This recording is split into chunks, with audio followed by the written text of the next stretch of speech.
नमस्कार दोस्तों, SMD channel के अंदर आपका बहुत बहुत स्वागत है। दोस्तों, इस वीडियो के अंदर हम बात करेंगे वारी रिन्यूएबल कंपनी के शेयर के बारे में।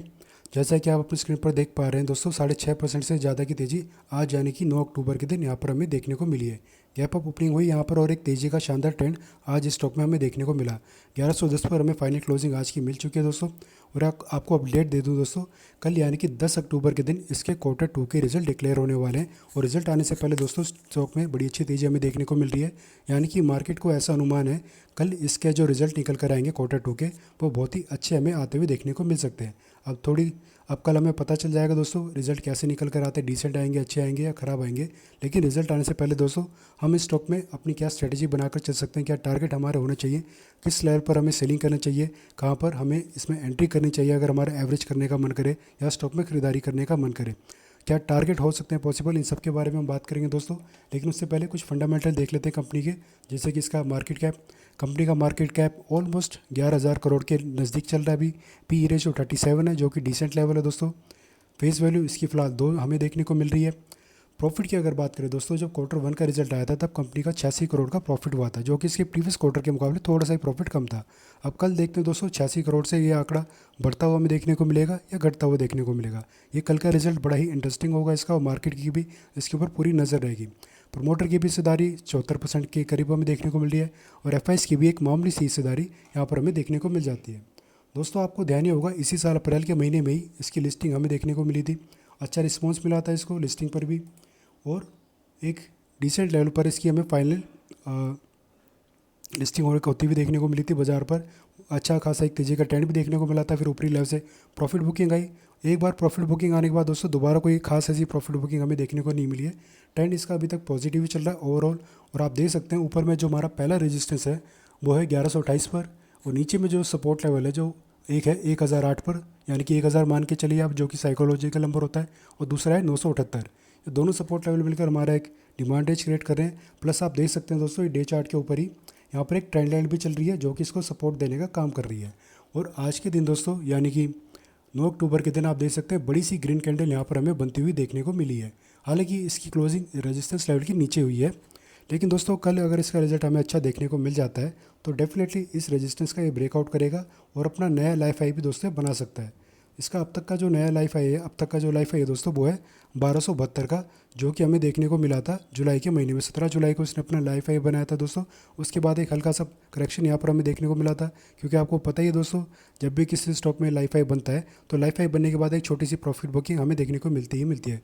प्रॉफिट बुकिंग के बाद दोस्तों जो हमारी नीचे की डिमांड रेंज है, यानी कि पहले और दूसरे सपोर्ट लेवल है, यहाँ से सपोर्ट लेकर ये बार बार ऊपर की तरफ जाता हुआ हमें देखने को मिल रहा है। प्लस ट्रेंड लाइन भी हमें यहाँ पर सपोर्ट देने का काम कर रही है। तो दोस्तों अगर आपने निचले लेवल पर खरीदारी कर रखी है, या फिर आपने को जब इसका आईपीओ आया था तब इसको अलॉटमेंट मिल गए थे आपको शेयर इसके आईपीओ में, और आप इसमें थोड़ा सा प्रॉफिट बुकिंग करने का अगर विचार कर रहे हैं अब, तो दोस्तों अगर अच्छा रिजल्ट यहाँ पर हमें आता हुआ देखने को मिल गया और नया लाइफ है अगर ये बनाता है, तेज़ी का ट्रेंड इसमें हमें दोबारा से देखने को मिल जाता है, तो अगर ये 1500 के आसपास हमें जाता हुआ देखने को मिले, तब आप यहाँ पर प्रॉफिट बुकिंग करने के बारे में सोच सकते हैं। या फिर आप चाहे तो थोड़ा सा और टाइम के लिए अगर आप होल्ड करना चाहते हैं तो भी आप यहाँ पर होल्ड करके चल सकते हैं। क्योंकि दोस्तों एक जानकारी मैं आपको और देना चाहता हूँ, कल इसका जब रिजल्ट डिक्लेयर होगा उसके साथ साथ बोर्ड मीटिंग भी यहाँ पर हमें होते हुए देखने को मिलेगी, और वहाँ पर बहुत ही कम चांसेस है वैसे तो, लेकिन हो सकता है कि डिविडेंड की भी अनाउंसमेंट हो सकती है अगर बहुत ही अच्छे रिजल्ट यहाँ पर हमें आते हुए देखने को मिल गए। क्योंकि दोस्तों जब इसकी लिस्टिंग हुई थी अप्रैल में, तो नेक्स्ट मंथ मई के महीने में ही दोस्तों आपको ध्यान हो बलराइस इंडस्ट्रीज़ उस कंपनी की भी यहाँ पर हमें आईपीओ की लिस्टिंग होते हुए देखने को मिली थी। और अभी जब इसके क्वार्टर 1 के रिजल्ट आए थे बलराइस इंडस्ट्रीज़ के, तब इन्होंने भी अपने रिजल्ट आने के बाद डिविडेंड की अनाउंसमेंट कर दी थी, और अपने सभी शेयर होल्डर्स को डिविडेंड उन्होंने दिया था। तो हो सकता है दोस्तों कल के दिन अगर इस रिजल्ट हमें अच्छा आता हुआ देखने को मिल जाए तो वारी कंपनी की तरफ से भी कोई डिविडेंड की अनाउंसमेंट कर दी जाए अपने शेयर होल्डर्स के लिए। तो कोशिश करिएगा दोस्तों आप जल्दी से जल्दबाजी में यहाँ पर एग्जिट करने के बारे में ना सोचें, थोड़ा सा और अपनी पोजीशन को होल्ड करके चले कुछ दिनों के लिए, तो और भी अच्छे लेवल हमें यहाँ पर देखने को मिल सकते हैं। और वहीं अगर दोस्तों मान लीजिए इसके रिजल्ट मार्केट को पसंद नहीं आते और रिजल्ट आने से पहले अगर ऊपर की तरफ चल रहा हो अपने रेजिस्टेंस के पास, तो रिजल्ट आपका ध्यान रखिए कि रिजल्ट आने के बाद अगर इसमें गिरावट आती है तो डेफिनेटली या फिर अपने ट्रेंड लाइन के पास आता हुआ देखने को मिलेगा या फिर दोबारा से डिमांड रेंज के पास आता हुआ हमें देखने को मिलेगा। तो निचले लेवल पर जब भी हमें देखने को मिले, आप चाहे तो थोड़ी सी यहाँ पर चाहे तो एवरेज भी कर सकते हैं अगर आपने पहले खरीदारी कर रखी है, या फिर दोबारा से अगर आपको फ्रेश बाइंग करनी है स्टॉक में तो भी आप बाइंग करने के बारे में विचार कर सकते हैं। लेकिन दोस्तों जब अपने सपोर्ट के पास होगा तो एक बार आप RSI स्ट्रेटजी को भी यूज़ जरूर करिएगा। हमारी जो RSI स्ट्रेटजी होती है दोस्तों वो कहती है शेयर का प्राइस अपने सपोर्ट लेवल के पास होना चाहिए, प्लस RSI का लेवल उस वक्त 25 और 35 की रेंज के बीच में भी होना चाहिए। प्लस इसमें हम तीसरी चीज़ और ऐड कर लेते हैं सेफ्टी के लिए, वो है कैंडलस्टिक पैटर्न। अपने सपोर्ट के पास आने पर दोस्तों और RSI के हमारे फेवर में लेवल आने के बाद कोई बुलिश कैंडलस्टिक पैटर्न अगर बन जाता है, मान लीजिए हैमर कैंडलस्टिक पैटर्न यहाँ पर हमें बनता हुआ देखने को मिले, तो इस हैमर कैंडलस्टिक पैटर्न के लो पर आप अपना ऐसे लेकर यहाँ पर स्टॉक में एंट्री कर सकते हैं, शॉर्ट टर्म के लिए भी, लॉन्ग टर्म के लिए भी। लेकिन लॉन्ग टर्म वाले थोड़ा सा ऐसा अपना दूर रख के चले, और शॉर्ट टर्म वाले दोस्तों जो अपना टारगेट लेकर चलेंगे, ऊपर में जो हमारा रेजिस्टेंस है, पहला रेजिस्टेंस 1128 का ही, 1100 या फिर 1128 की रेंज के आसपास तक के आप अपने टारगेट लेकर चल सकते हैं। तो दोस्तों ये कुछ स्ट्रैटेजी रहेंगे, कुछ इंपॉर्टेंट लेवल्स रहेंगे जो स्टॉक में आपको फ्यूचर में ट्रेडिंग करने में मदद करेंगे।